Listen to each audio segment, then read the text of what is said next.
Things like creating a budget, managing a credit card, or even saving and investing for the future, it can be daunting. So today our money expert is sharing 5 building blocks of financial literacy. Dustin Smith from Wealth Enhancement Group joining us this morning. Hey, Dustin, good morning. Good morning to you. So let's get right into it because we want to make sure we hit all 5 blocks. What's number 1?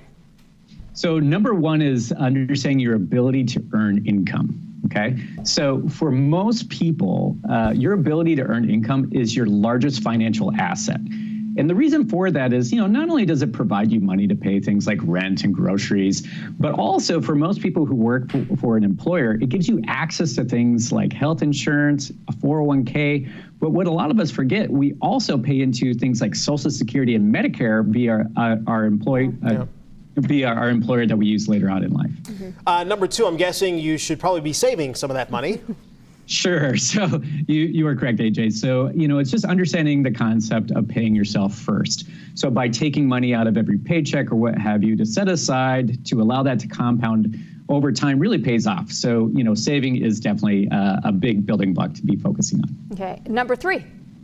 So number 3 is understanding protection, right? So bad things, unfortunately, happen to good people all the time. So how do you protect yourself from these things? Well, as much as you can. So this is understanding concepts like having an emergency fund, but also things like, should you have life insurance or disability insurance, especially if you have, let's say, any dependents at home. I'll tell you what, number 3 is definitely coming handy, having that emergency fund, especially when it comes to auto expenses.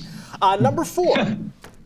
So 4, right, this is understanding your spending and trying to decipher between needs and wants. And so if you can master that concept over time, you'll not only, think yourself later, but your credit card and interest that you'll pay over time will be much less. Okay. And what's our final one? So the final building block that people should focus on is understanding a concept around borrowing. So unless you were born into a very wealthy family, most of us have to borrow at some point in time, whether it be for, let's say, college or a mortgage. And so it's trying to understand the concept of, how much is good debt, quote unquote, versus bad debt, and how to try to structure that in your financial life. Well, I mean, you talk about like a home mortgage or a student debt versus a car loan, all of those things. Correct. And how much is too much, right? So the idea is, if you look at things like, taking out student loans can be really great and helpful for people, but to what extent before it starts hurting you? Yeah, I was going to say, what is the difference between good and bad debt? But you just answered that question because it feels like more and more students we know, they're, for example, thinking, I'm not going to go to college. I'm not going to do that because I'm going to be taking on that bad debt. That's the way that they would view it. So, Dustin, as always, we appreciate the conversation and your insight. Yeah, thanks for having me.